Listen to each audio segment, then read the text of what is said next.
పడిపోతున్నా.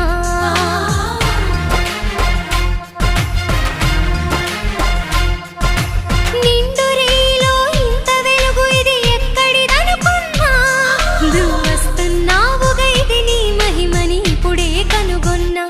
నీతో శ్రావణ మాసం తీసుకురా మన కోసం.